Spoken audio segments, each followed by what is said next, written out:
Hey everyone, trust this finds you well. Felt to jump on here and share my journey. When I first, you could say, woke up, I would say my first awakening, because I feel we have many, and even though, yeah, we're not so conscious, I feel we're still on a conscious journey. However, we have these moments where we have big shifts, and my first major one was when I was 38, which was 15, 16 years ago. And when I share this journey and yeah, what unfolded, the people that will be in this, I will use other names. So yeah, I haven't asked consent for these people to be used in this podcast, so I'll just make up names when I'm referring to certain people along the path. I know I was in Wellington and yeah, I'd lived quite a full on life up to that age and been in the party world since I was a teenager. Um, 14, I started smoking weed regularly, 15, drinking regularly. And in my 30s, I started taking on more of a party life and A-class drugs and, you know, 3 days in a row, once a week or so, maybe 5 days at different times, a night here and there. So yeah, quite full on. And when I was in Wellington, which is the capital city of New Zealand and quite a big city, pretty cool, quirky city. Um, I moved there to move away from that life. I felt I was tired of it, but I didn't really know how to get away from it. So I had a few goes at shifting town and walking straight back into the same thing. Um, However, it had simmered down, and yeah, I wasn't really going out that much, um, and I wasn't partying like I was, but the weed was still around, drinking was around, and I was finding I was asking questions a little bit, not big ones. I've always asked questions my whole life. I feel they're very empowering, and I started to feel like family and friends were important to me, maybe a different way, but not really aware of that. And what I wasn't aware of is it was like soul family, even though I have a really good family and get on with everyone, and I had good friends, but mostly within that scene of partying. Not all of them, but yeah. So those things were happening. I kind of felt a little bit like being vegetarian. I had a boss at the time. I was picture framing, and he was vegetarian, and I don't know, that sparked a little thing in me. And while I was there, I started to investigate coming back down to my hometown, Timaru, and being around friends and family and staying with one of my dear friends, a really, really close friend, a really exceptional man, and his family. So I was going to come down at Christmas time, and 2 weeks before Christmas, he was killed in a motorbike accident. And when I got the message on my phone, well, I had two missed calls, one from my mum, one from one of my friends, and I was at the gym before I was going to work, and I knew straight away someone had died, but I didn't know who it was. And then when I heard that it was Rangi, yeah, it was the last kind of person I thought it would be, and yeah, such a beautiful brother he was. 2,500 people were at his funeral. So yeah, was there and caught up with friends, and then I went back to Wellington and carried on my life. And I had difficult moments, I grieved a lot. And one day I had a moment with my boss. He could be a little bit snarky at times, and I really reacted to it this time. It was some months after Rangi's passing, and yeah, I swore at him and was very angry. And then I got a bit of a fright, and I broke down in tears, ran away, and I sobbed for about 2 hours or something. And then one of my workers found me out the back in this kind of attic place. And so I picked myself up and I walked home. And I asked myself, okay, so one, what are you going to do about this? And two, what is life really about? And that opened a door unknown to me. Um, However, it did open a door. And so I started to think, oh, I'm going to go on the internet. And I've always been drawn to numbers. I'm just going to look at numerology. And I don't know how numerology came into my awareness. However, I had this miniature reading and it was pretty cool. I liked it. So I decided to pay for a full reading. And I was aware of, you know, dodgy things that can happen online and things. However, I just felt to give it a shot. And that reading, when it opened up, was it was just the man's name for the miniature reading, and then when I bought the full reading, it went, "Welcome to 123 numerology," and I was like, "Oh, wow." I've always loved the number 123, and I played a lot of sports and watched a lot of sports, and I often would see it, and I didn't know why I was drawn to it, and then it seemed like a little message for me that it was about this moment, because this reading that I had was incredible, and it said a lot of things about me that I could say, yes, yes, I agree with that. Yeah, that's true. Yeah, that happened. Yeah. So it opened my doors a bit more, my eyes a bit wider, and and one thing I remember in that reading was when you get on your spiritual journey, it's not always spiritual people that will help you. With everyday people that can help you on your journey. And I was at work one day, and the lady who worked there as a work colleague, not the boss, um, gave me this flyer that was put in her letterbox, and it was a spiritual retreat centre that was just up the road from Wellington, about 20 minutes or something. And I didn't know why she gave it to me because we never talked about spirituality or anything. But I did remember what it said in the numerology reading. So I looked at it and it looked cool. It was also scary. So I did book to go up there one weekend, and just prior to going, I cancelled and didn't go, and then pondered on that, and then decided I would book again. And so 2 weeks later, I went, and I went up to this house that was like a big classic two-story house, and there was a lady running it, and there was a clairvoyant crystal healing lady, and a couple of people that were visiting. And I was waiting in the waiting room, and the clairvoyant came out to serve me. I'd rung the bell or something. And when she walked out, I could, while I was waiting, I was looking in the at the counter, and there was these crystals in the counter, and I was really like, "Oh, wow, look at those crystals! Wow, that's amazing! Oh, that's beautiful!"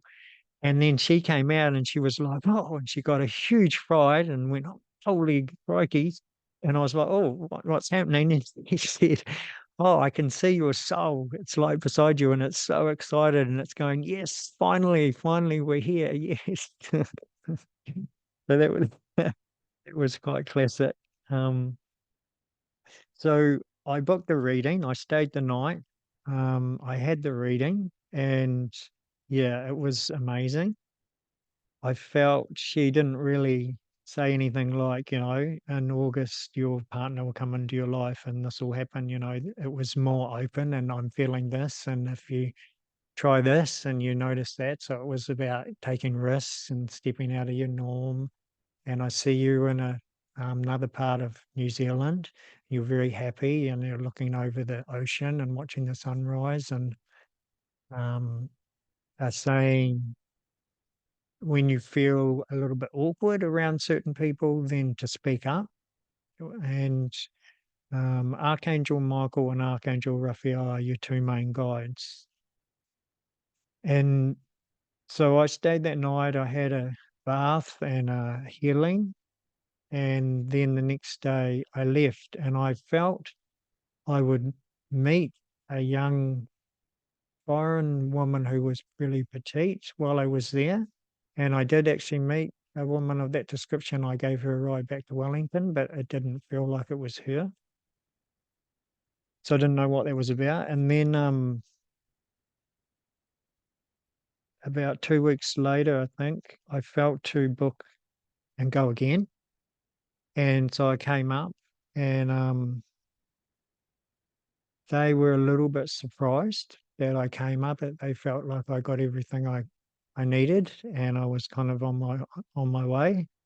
And then they realized was that second time I came, there was a lady called Jess there, and she was actually at the retreat center the first time I booked and cancelled, and we were meant to meet. So because I came that second time, we met, and yeah, we talked a little bit, but not a lot. And she was learning Reiki, and so while I was there, she gave me her first full Reiki session, and I received my first ever Reiki session, and it was amazing, absolutely amazing. And my friend who passed was present, and I could kind of feel him, and I could also feel this amazing energy. So I was like, yeah, and ecstasy with the feelings of the energy and everything, but also I was wanting to cry because I could feel these emotions in my body moving and everything. So it was a really quite a profound experience for me, and it was huge for Jessie as well to offer a full treatment to someone. And I guess because we felt guided to come together, then it helped. We helped each other in that way, and we swapped contacts. So again, I stayed that night, and the next day I left, and we just swapped emails. And Jess was from England, petite, and about 18 years old. And what happened as well, I was at work, I noticed not not that she just came into my mind, but I could actually feel her. Like it was like I was working and she was just standing right in front of me. Like I could give her a hug. And actually when I left, but we did have a hug and she said that I gave the kind of hug that made her feel really safe, like nothing could touch her. So she so I could really sense her at times at work, and so I'd come home and I'd email and say, "Oh, I could really feel you," and she's like, "Yeah, I was meditating, I was thinking about you today and sending you love." So we started to explore that, and, she would send me a color and not tell me what it was, and then I would feel that, "Oh, yellow, I can really feel yellow," so I'd email her that night, "I got yellow." She's like, "Yeah, yeah, I was sending you yellow, yeah." So that was, really beautiful. So that kinda helped me, so I decided to meditate one lunchtime at work.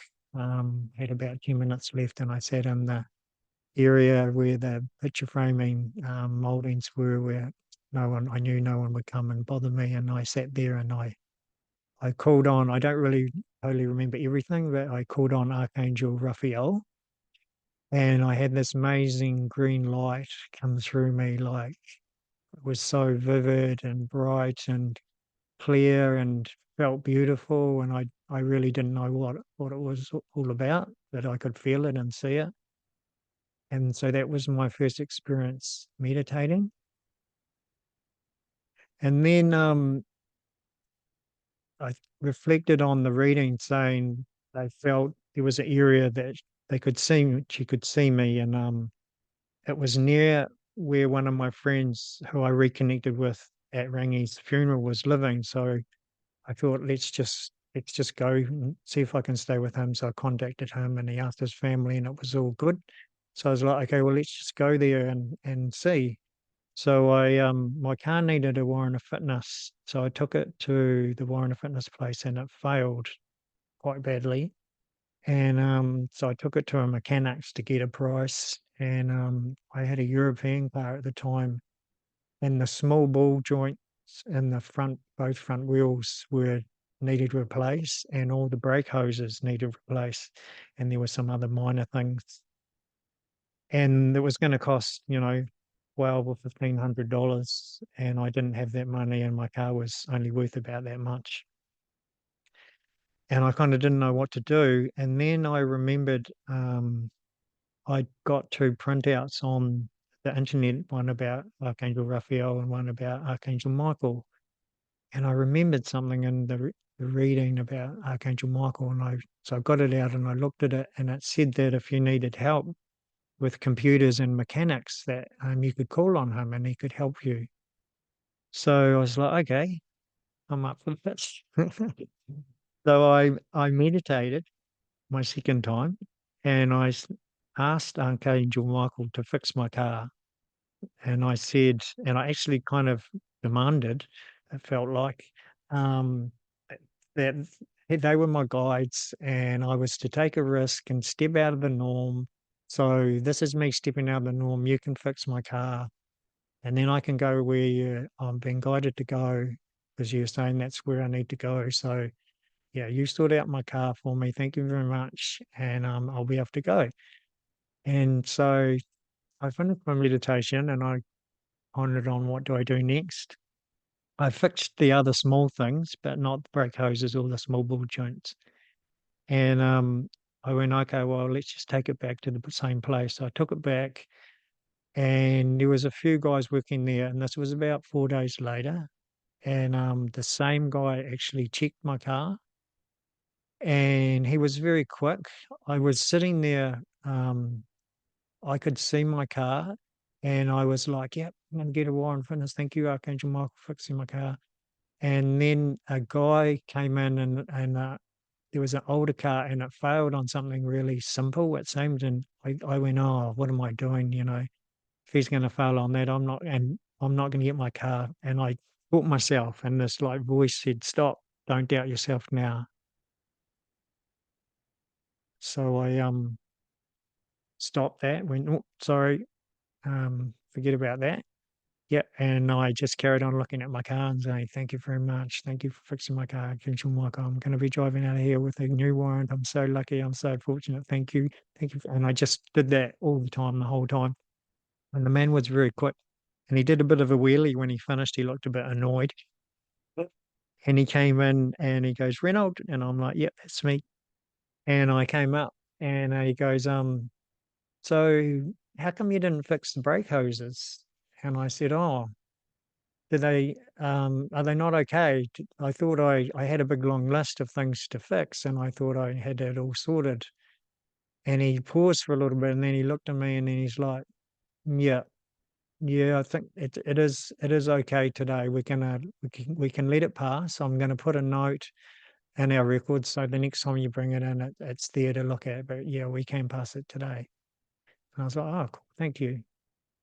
And then I was waiting for the next bit, and he didn't say anything. And I got my sticker, and I had my Warren Fitness, and I drove out of there, and I was so excited. I was so excited and so grateful, and I was just, woo, yeah, like this actually happened. And then I drove for a while, and then I was like, oh, I don't know anyone I can tell this story to. Yeah, no one's going to believe me. So that stayed with me for a little while. So yeah, I had my car. So I'd given notice. I'd given notice to my flatting situation and my job, and I was going to live with my friend and his family. And I left on somewhere near the start of May. So it was about 5 months, this journey from when Rangi passed. And I got to his place on a Saturday. And on the Monday, I jumped in my car and I said, "Okay, show me where I'm meant to be. Where am I going? I don't know what happens or how it happens. I'm open and I'll just drive." And I was remembering, just take risks. Okay, so be whatever that is, just to be open. And I drove and I decided to stop at Work and Income and see if there was any jobs in the area, which was me playing it safe. And there wasn't any. However, there was a company there who worked in the trade that I'm skilled in, and they were doing interviews. And the lady said that, and she said, "But there's no available interviews." And I went, "Okay, no, that's all good." So I was like, "Oh, that's cool." So I carried on driving and seeing where I was going. And then I decided to just go out to an area where my parents took all us kids from I started going there from 4 years old to Kaiteri Motor Camp. Thought, "Oh, let's just go for a drive out there and visit it and, hang out for a bit."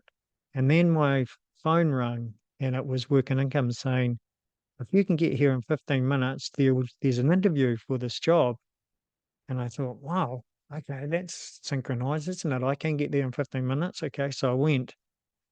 And then I was getting this feeling, to be really honest, to speak up. So I got in the interview and I was really honest. And at the end, after listening to me, they just said, "Oh, look, you're too qualified for this job. We're not going to give it to you. You won't be happy." And that was me, trusting in the guidance when I was actually playing it safe. So that was nice to observe. So I left there and I started to drive to another area, and then I saw this road that took me over this hill to Maraho, which I've been to before when we were staying in Kaiteriti motor camp. And I just turned and I started driving up, and then I was like, "Oh, there's nothing up here. What am I doing? Yeah, I'm not going to go up here. I'll just turn around." But I didn't turn around. I kept driving, and I said that 5 or 6 times. And then I was getting close, and then I was like, "Oh, well, there's actually a really cool art gallery here. That's right. It's got amazing sculptures and carvings and everything. Okay, let's just go there and just hang out." So I pulled up and I was walking in there, and then there was this a classic hippie looking guy. He had really red hair, dreadlocks, leathers and felt kind of outfit, but pixie looking. And he was doing something like sewing or something, sitting at like a gypsy wagon. And he lifted his eyes up because I was kind of walking towards him, and he looked at me and he went, "Hey, bro." And I went, "Hey." And then I just got this remembrance of in the reading that to speak up when people seem strange. And that's not a judgment of him. It's just I wasn't used to being around these kind of people. And so that came into my awareness. So I just looked at him, and he kind of said, "Hey, how can I help you?"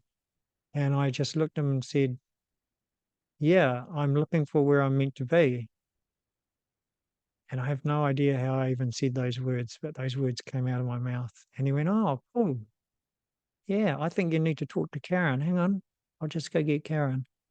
And he went and got Karen, and Karen was a clairvoyant in the community there. And said hello, and straight away she said, "Oh, you need to go up to the Maraho community, go and see the lady up there." And then this French woman jumped up and said, "Oh, I can go with you. I'll jump in your car and show you where it is and take you up there," because it was up this valley. And I was like, "Okay, thank you, thank you." And this is for me really weird. I'm feeling awkward, but it's all happening. I'm like, okay. So we went up to the house in the community, and the French lady left. And then I just walked in and knocked on the door and said hello.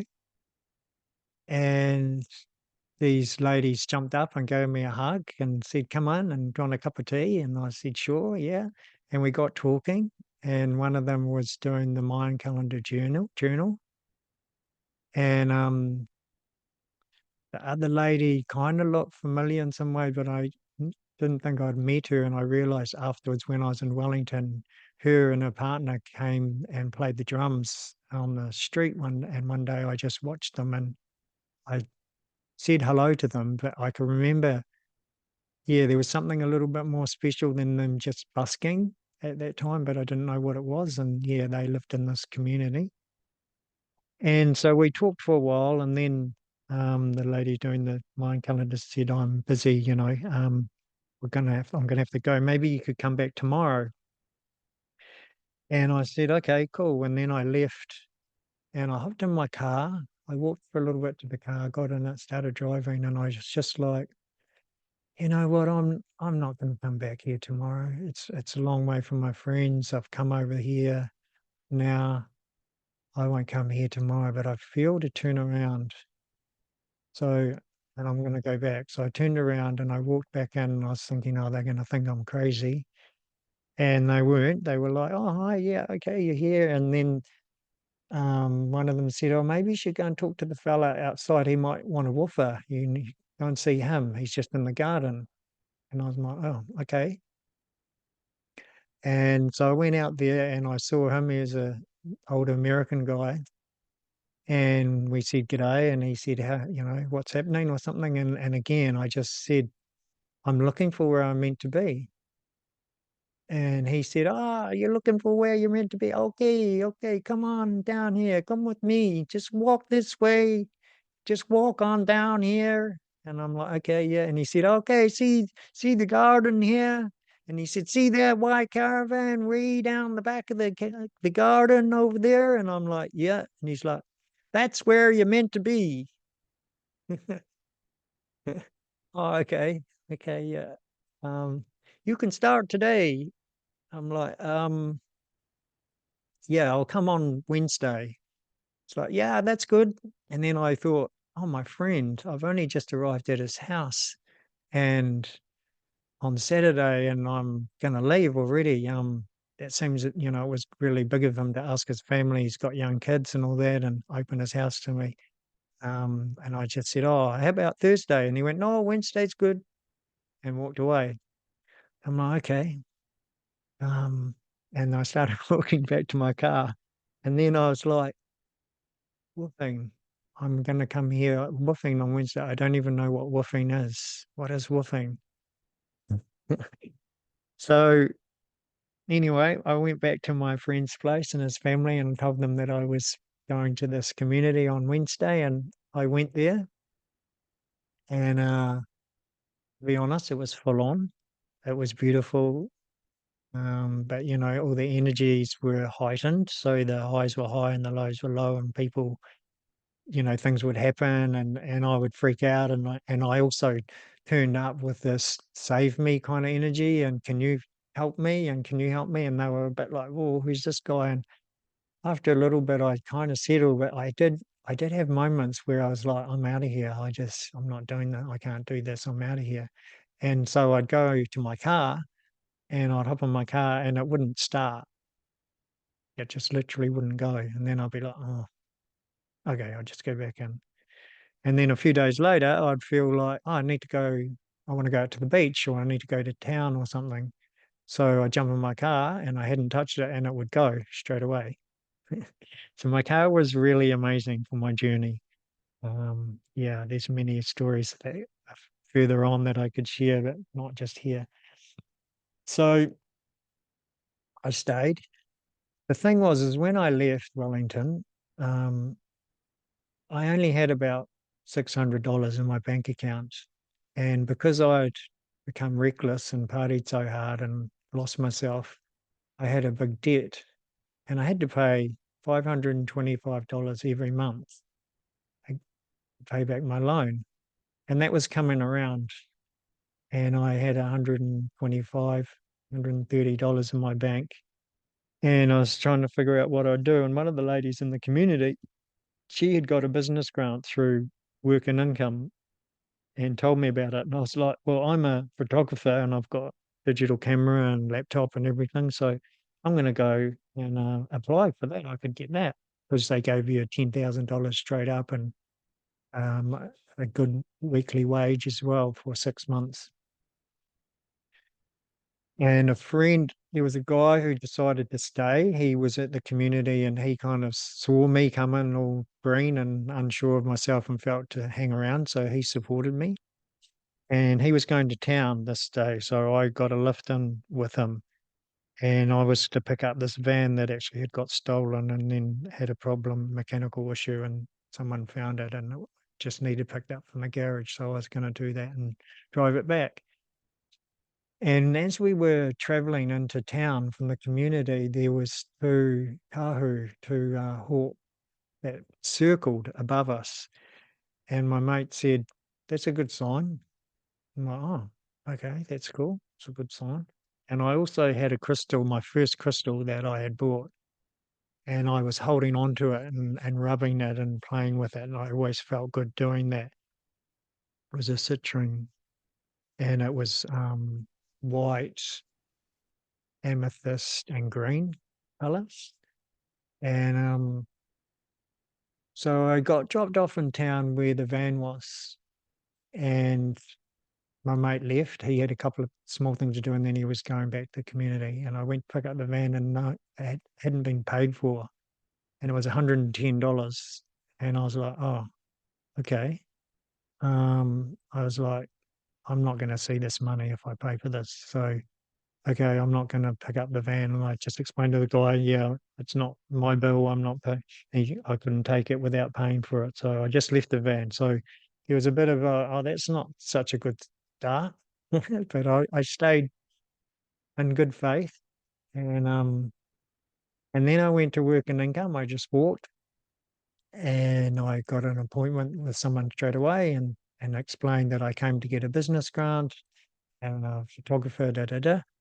And the lady said, are you on the work and benefit? And I said, no. She said, well, you have to be on it for at least 6 months before you can apply. So you can't apply for this. And I was like, oh, okay. And then she said, so why are you here? What's happening for you?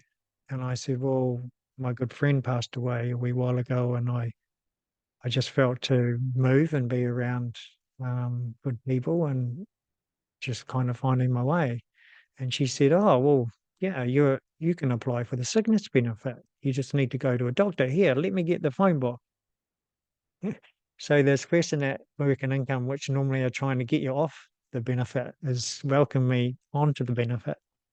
And so we get out the phone book and we have a look at doctors' places, and there's about 5 of them. And I see this one, Greenwood, and I'm like, Greenwood, yeah, that one, that's the one. And so she actually wrote down the addresses of all of them for me on a piece of paper. So I walked there and I said, I need to see a doctor. And they said, tomorrow, first appointment's tomorrow. Not, oh.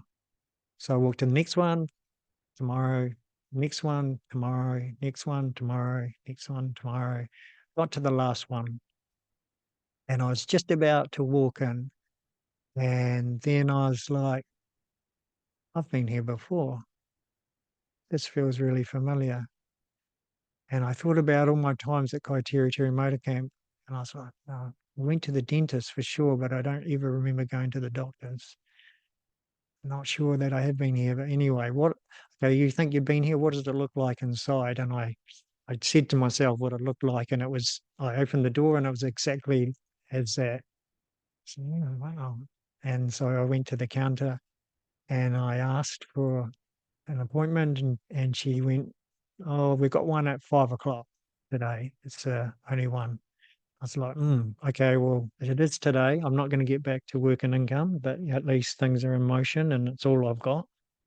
And she also said, are you a local? And I said, well, I live in Maraho community. Is that local? And she said, yeah, because I just need your address. And then instead of it being 65 like it was all the other places, it's $25. And I was like, oh, awesome. So I rang quickly. I said, can I use your phone? And I rang the community, hoping someone would pick up, and got the address and gave it to the lady. And off I went. And then I was walking around town. It was still like before lunchtime. And after a couple of hours, I kind of got sick of carrying all my gear. Like it's quite heavy, my backpack. And yeah, there wasn't many places you could go or anywhere really interesting to sit that I found anyway. So I decided to go back about 2 o'clock to the doctor's room to ask if I could leave my backpack there. So I walked in and the lady goes, oh, you're a bit early. And I'm like, yeah, I just was wondering, could I leave my backpack here? And she said, yeah, sure. Hang on, just wait a minute. And she walked away and she came back and she said, doctor will see you now. I'm like, oh, that's nice. So I went into the doctor's room that I envisioned and I talked with the doctor and he said, yeah, I can give you 3 months sickness benefit, filled out the form. I walked down to work and income and I saw a lady and I gave it to her. He said, yep, that's all set up. You'll have money in your bank tomorrow. I'm like, awesome, thank you. And then I was like, okay, well, this is sweet. It's really worked well, but it's also not enough to pay my loan. So I'm not sure how that's going to flow, but things are in motion. So I was like, okay, let's go to the supermarket. It was part of what I wanted to do that day. And I moved some things around in my backpack so I could get some things and put it in my backpack and not everything, but yeah, I felt good. And then I came out and I started to hitch. So I walked up the road for a while, and then I was like, "Yeah, stick my thumb out now." And the first car went past me. The second car was a van, like a camper van, a high ace or something. And this hippie-ish looking fella pulled over and said, "G'day, where you heading?" And I said, "Maraho Community." And he said, "Oh, that's good, because I live there." So, "Oh, nice. Thank you." So I jumped in the van and we got talking. And he lived in another house near the house that I was in and had been in for about 2 odd weeks. And so I he talked about a building project that he wanted done, and it was more of actually a joinery project working with native timbers and yeah, really creative. So I came from where I was in that big house to his place and lived with him and did that. And yeah, I stayed with him for about 5 months, and it was really exceptional what I got to do there. It was really cool. And yeah, good food. I got to live in his house, and we went partying, but good time parties. And he knew a lot about natural remedies and um, yeah, good drugs, good combinations with weed, with smoking hash or Blue Lotus and things like that. Yeah, it was quite interesting. But anyway, I also was like, felt to look at my loan situation. I had a big form and all that, and look at it. I got it out, and then I realized, probably for my first time ever, that I actually got insurance on my loan. I didn't really insure anything. And so I read into that, and it meant that because I was on the sickness benefit, my insurance cover would cover my loan. So I didn't have to pay anything for my loan. So I was fully guided to be at that community, to live differently, and all my bills and things were sorted. My car went well when I was well. And I really learned a lot um, in that time there. And while I was there, I was guided, yeah, strongly to the next place through getting picked up hitchhiking. And yeah, that's a whole nother adventure. So I just felt to share that with you. And I feel, it's a real good showing of how supported we are, how guided we are. No matter where we are on our journey, if we just open ourselves up to possibilities, the most unbelievable thing can happen. The fairy tales are real. And I used to say, there's something bigger than me, when I had this awareness. And then after a while, this other part of that would say, and it is me. And I feel that's what this is about as well, is we're so guided by our higher self, and it's such a soul-led life, this walk of earth. And we have to honor our humanness for sure, and we need to be anchored and grounded and embody it all. However, it is a soul-led life, and yeah, miracles are constantly happening. So thank you for joining me. I hope you've enjoyed this and it touches you in some way to help you along your journey. I'm really grateful for you all for listening in, and take care and much love.